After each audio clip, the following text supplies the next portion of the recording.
Olá, boa tarde.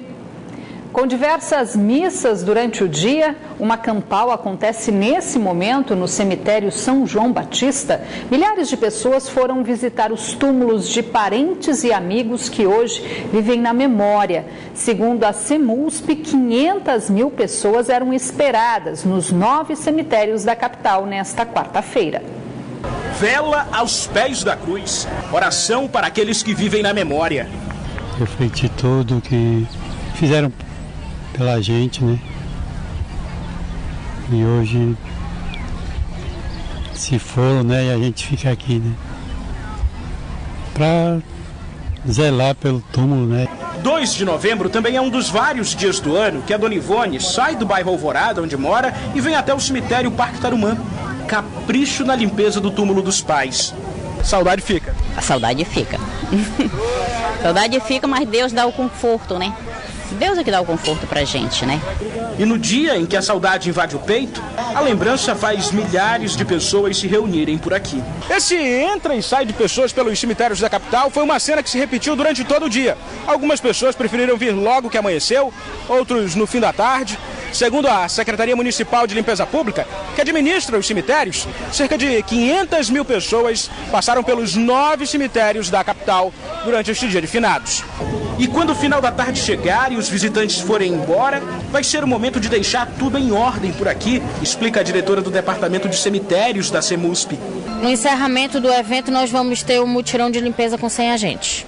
E com tanta gente assim, sobra calor e criatividade da vendedora de água. Olha a água assassina, mata a sua sede, tá apenas R$2 na geladinha.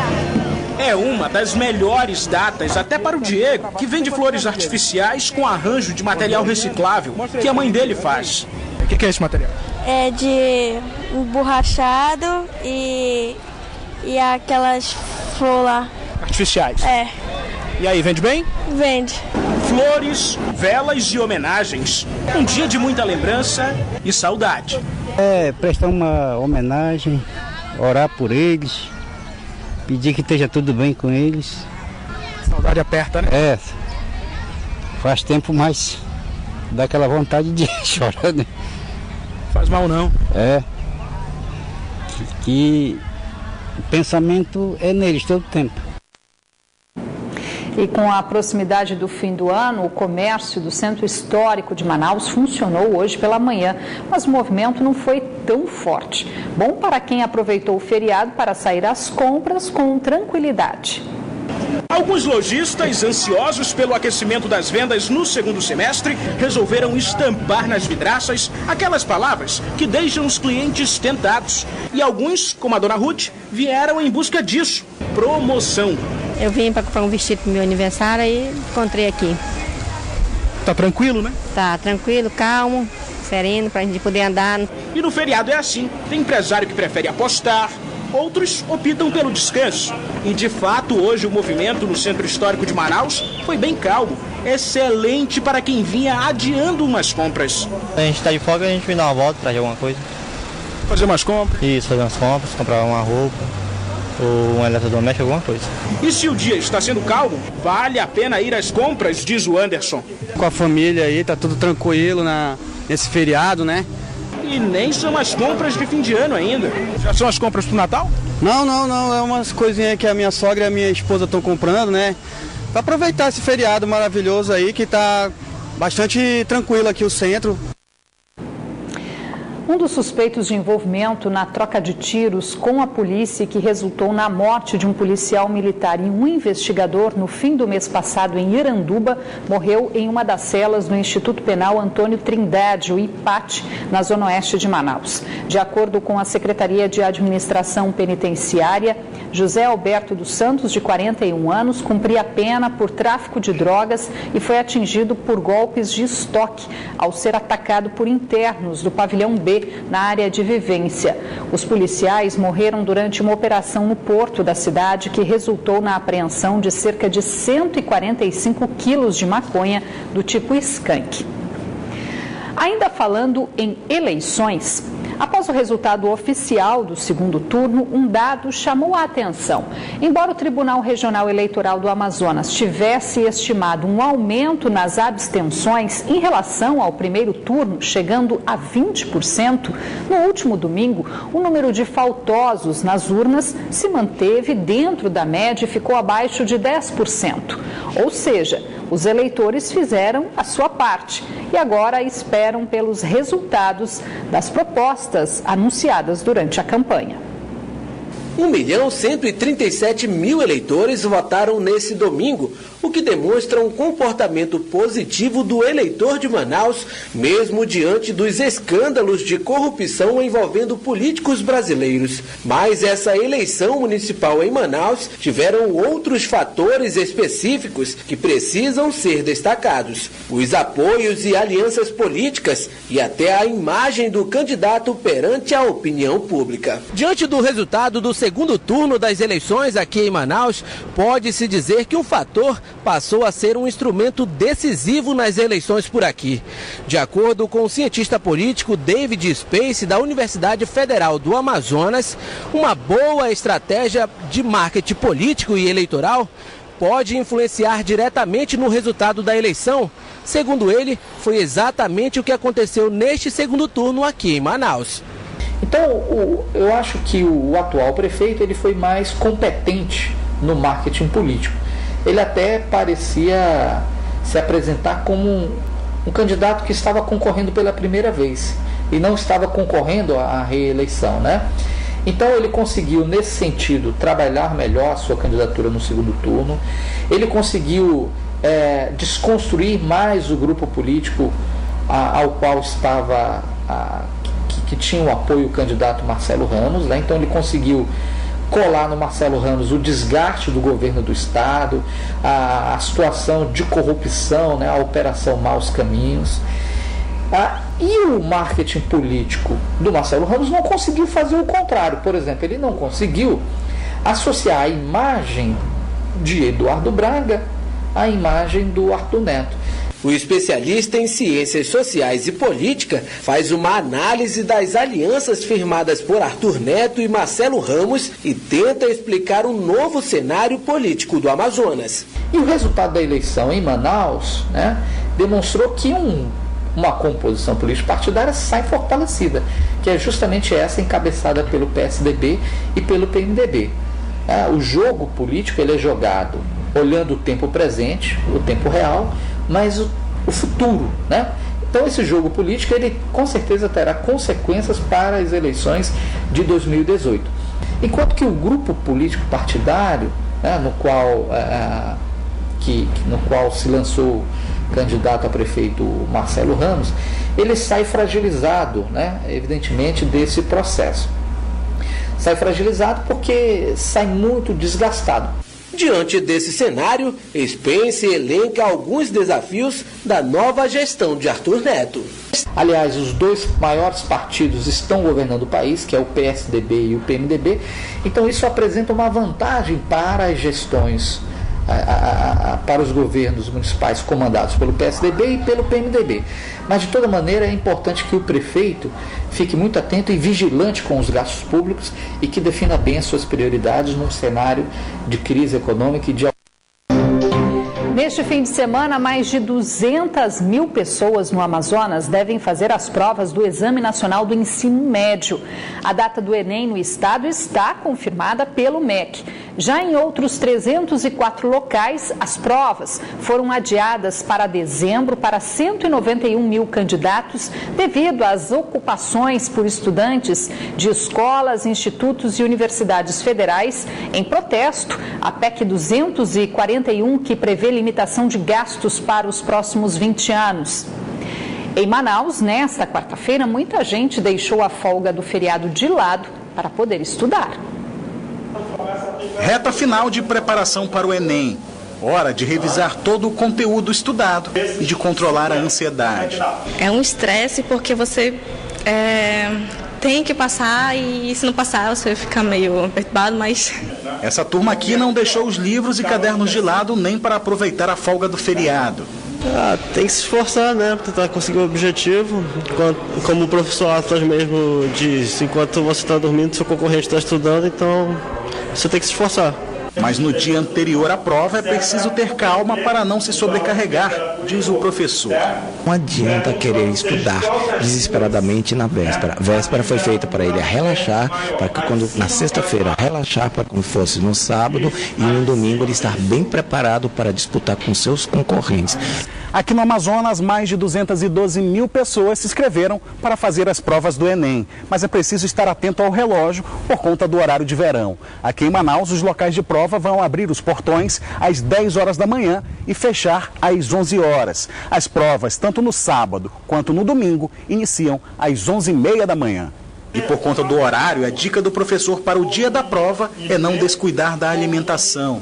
No dia da prova, ele precisa fazer um café da manhã reforçado, frutas, legumes, verduras, 9 horas, 9h30, chegar cedo, entrou na sala, se concentrar, pegar a prova, o caderno de prova e começar pelas questões que ele domina, pelas matérias que ele domina e depois sim fazer as matérias que ele não tenha tanto domínio, que ele não consiga resolver imediatamente. Assim ele ganha tempo e ele consegue se concentrar. A nota do Enem pode ser usada pelo candidato para conseguir uma vaga em uma série de universidades públicas do país e para obter bolsas de estudos em universidades particulares. Para quem já possui graduação, pode servir para fazer um intercâmbio no exterior e para quem ainda não completou o ensino médio, é uma oportunidade de conseguir o certificado de conclusão.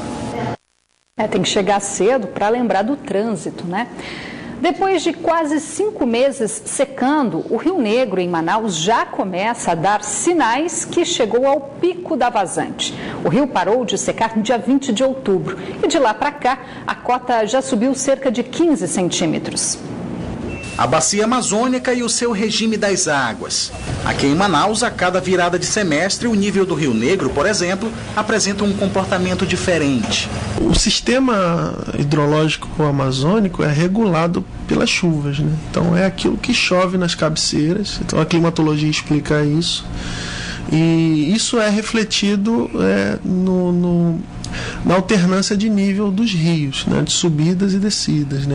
Nos últimos 5 meses do período da vazante, o Rio Negro, aqui na frente de Manaus, secou 9 metros e 3 centímetros. Saiu de 27 metros e 19 centímetros no dia 16 de junho para 18 metros e 16 centímetros agora no dia 20 de outubro. Desde então, ele iniciou o processo inverso e já começou a subir. Em 12 dias, o Rio Negro já subiu 15 centímetros e na manhã desta terça-feira ficou na marca de 18 metros e 31 centímetros. O nível do Rio Negro é verificado todos os dias por seu Valderino Pereira, que trabalha no porto de Manaus. E ele explica o porquê. O rio está subindo, eu tenho que afrouxar as correntes. É o sistema de ancoragem que nós chamamos. Se o rio está baixando, eu tenho que acrochar ou tracionar as correntes. Então, depende da variação do Rio Negro, a gente tem este trabalho muito importante a fazer. O comportamento dos rios aqui na região se mostrou ainda mais importante depois dos últimos eventos, tanto de cheia quanto de seca, que apresentaram níveis históricos. Já em 2016, o comportamento do Rio Negro é considerado normal.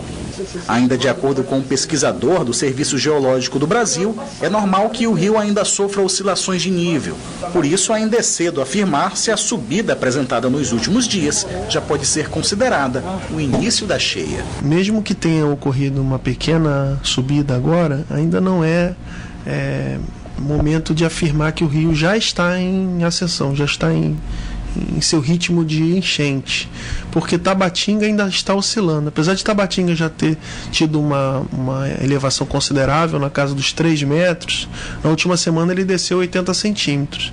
Então, assim que Tabatinga mostrar que já está em ritmo de enchente, já dá para fazer a afirmação se em Manaus o nível já vai iniciar a enchente. E vamos conferir agora a previsão do tempo para esta quinta-feira aqui na capital e também algumas cidades do interior. Em Manaus, a previsão é de tempo ensolarado, com poucas nuvens. As temperaturas variam entre 26 e 35 graus. Em Tabatinga, o céu fica encoberto a nublado. As temperaturas variam entre 25 e 31 graus. Em Itacoatiara, a previsão também é de tempo firme, com temperaturas variando entre 26 e 35 graus. Em Coari, o tempo fica bastante encoberto, mínima de 27 e máxima de 31 graus. Depois do Outubro Rosa, entramos agora no Novembro Azul, mês dedicado à saúde dos homens. A proposta é mobilizar a população masculina, independente da idade, para conhecer mais sobre a prevenção de diversas doenças e principalmente sobre a importância do diagnóstico precoce do câncer de próstata.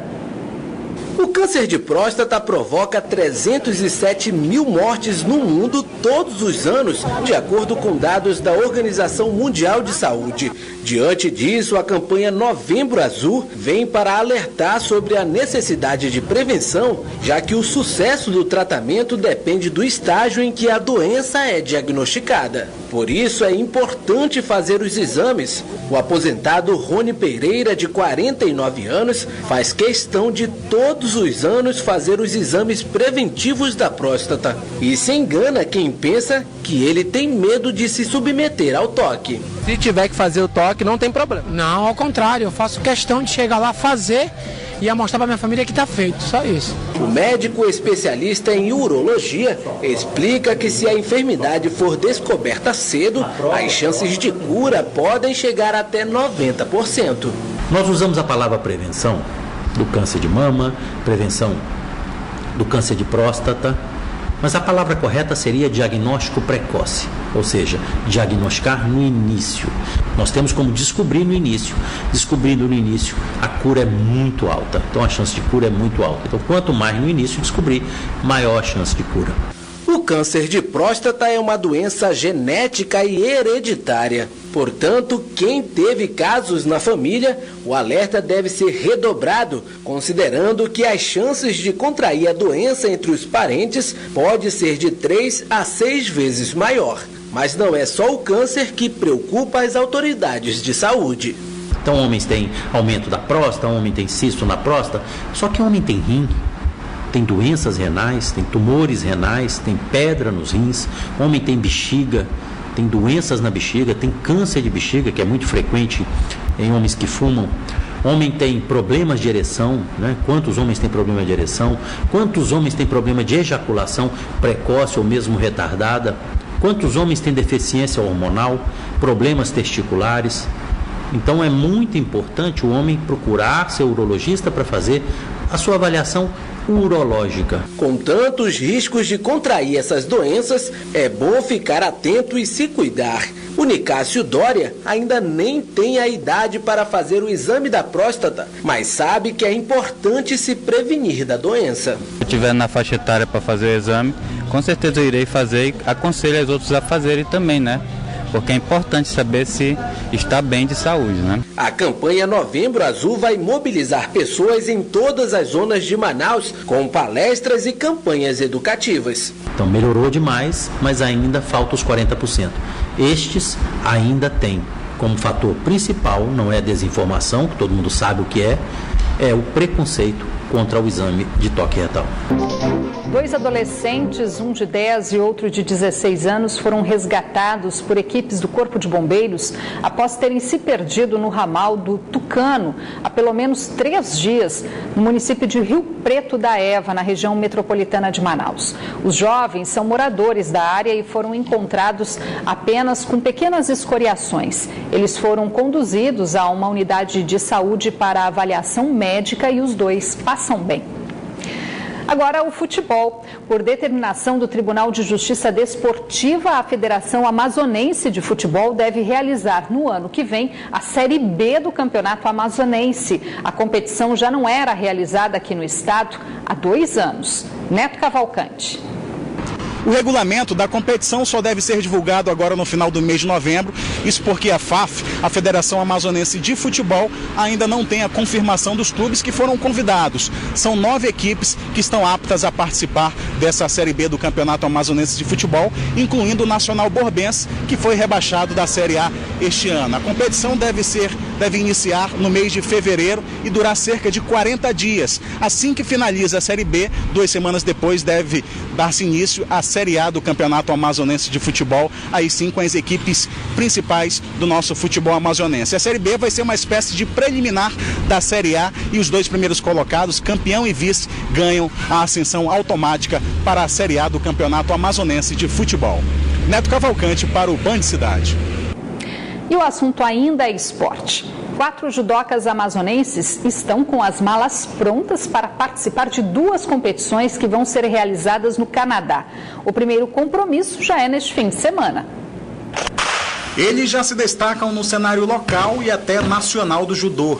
Neste fim de semana vão ter um compromisso bem longe de casa. 2 competições que vão ser disputadas no Canadá. O mais experiente da turma é Romualdo Mota Sampaio, de 23 anos, faixa preta, que luta na categoria sênior até 73 quilos. É um evento muito forte que a gente está indo lutar, que é o Quebec Open, e graças a Deus eu já tive um bom resultado esse ano, que foi a medalha de bronze no Nova York Open, e a gente vai para mais uma batalha internacional, né? E se Deus quiser, a gente vai trazer essa medalha. Com experiências em competições internacionais, Rickson Pimentel, 19 anos, faixa marrom, que luta em 2 categorias até 66 quilos. Eu lutei o US Open em Miami, fui campeão, na verdade me consagrei bicampeão no júnior e fiquei em terceiro no sênior esse ano. Essa competição vai ser mais um teste aí para minha seletiva nacional, que é para entrar no novo ciclo olímpico ano que vem. O estreante em competições internacionais é Ricardo Ralph, que aos 20 anos também vai disputar em 2 categorias até 60 quilos. Estou me preparando, estou treinando 10 horas por dia, das 4 da manhã às 9 da manhã e das 17 horas até mais 21, ou então das 18. Então está bastante corrido e eu estou buscando, estou focado e eu quero trazer uma medalha para o estado. E a única mulher da turma é Rita de Cássia Reis, 21 anos, faixa preta de judô, que luta na categoria sênior até 48 quilos. Quero muito chegar lá para competir bem, né? Trazer um ótimo resultado, participar do treinamento de campo, que vai ter um treinamento super forte. E todos os dias eu venho treinando pela parte da manhã, focando no treinamento e fazendo treino estático e técnico para chegar bem na competição. Rita de Cássia e Rickson já atuaram nas categorias de base da seleção brasileira e agora precisam participar do maior número de competições importantes para conseguir uma vaga na seleção principal. Para o técnico do quarteto, os atletas são diferenciados e prometem conquistas para o Amazonas. Esses atletas aqui são exemplo de atletas em questão de treinamento. São atletas que estão buscando realmente, estão treinando, estão focados em busca dessa vaga. E com certeza, pelo empenho, pela essa questão de treino, de força de vontade deles, eles vão chegar longe em busca dessa tão sonhada vaga aí. Boa sorte aí para os 4. O Band Cidade fica por aqui, mas continua na internet, onde você pode acompanhar outras notícias nas redes sociais, Facebook e Twitter da Band Amazonas. Para rever nossas reportagens, acesse youtube.com/Band Amazonas e vá no link vídeos. Você fica agora com as notícias do Brasil e do mundo no Jornal da Band. Boa noite para você, um ótimo final de feriado e a gente volta a se encontrar amanhã. Até lá!